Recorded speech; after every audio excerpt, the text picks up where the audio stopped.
जय हिंद साथियों। So once again welcome to back my YouTube channel Wiki 9 classes में आपका एक बार फिर से स्वागत है। साथ ही बात करेंगे आज के इस वीडियो में कक्षा 10 का एक और इम्पोर्टेंट क्वेश्चन है जो एग्जाम के अंदर पूछा जा सकता है, उसके बारे में यहाँ पे बात करने वाले। तो यहाँ पे क्वेश्चन में बोला गया है कि 2x² प्लस के kx प्लस 3 बराबर 0 के मूल बराबर है। तो यहाँ पे k का वैल्यू क्या होगा, उस k की वैल्यू के बारे में बात करनी है। तो सबसे पहले आप जानते होंगे कि हमारे पास में, जैसे कि मैंने क्या बोला कि इसका सॉल्यूशन करते हैं, हमारे पास में एक द्विघात समीकरण होती है, यानी कि जो इस प्रकार से समीकरण बनती है कि ax स्क्वायर यह बनता है, यहाँ पर बनेगा कि bx प्लस का c, यह होता है आपका सामान्य रूप होता है द्विघात समीकरण का।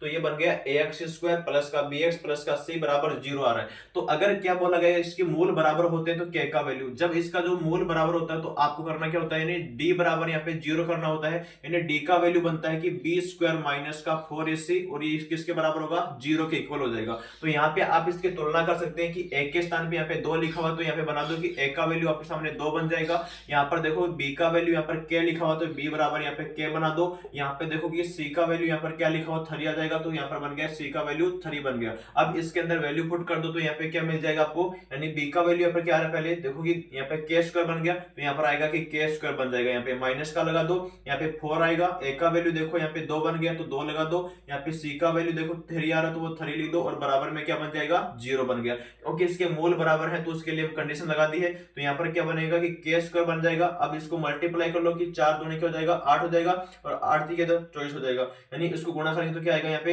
ये माइनस का बन जाएगा कि 24 बराबर क्या बन गया है, 0 बन गया। यहाँ पे k का वैल्यू कैलकुलेट करना है तो k स्क्वायर बराबर क्या आएगा कि प्लस का हो जाएगा 24, लेकिन इधर क्या बना हुआ है, स्क्वायर बना हुआ है, तो इसको हटा दो। तो यहाँ पर जो k का वैल्यू हमारे पास में बनेगा वो यहाँ पे बनेगा कि प्लस माइनस के इसका रूट हो जाएगा, तो यहाँ पर क्या बना दो, इसका रूट लगा दो, तो यह हो जाएगा आपके सामने अंडररूट में 24 हो जाएगा प्लस माइनस के साथ ही।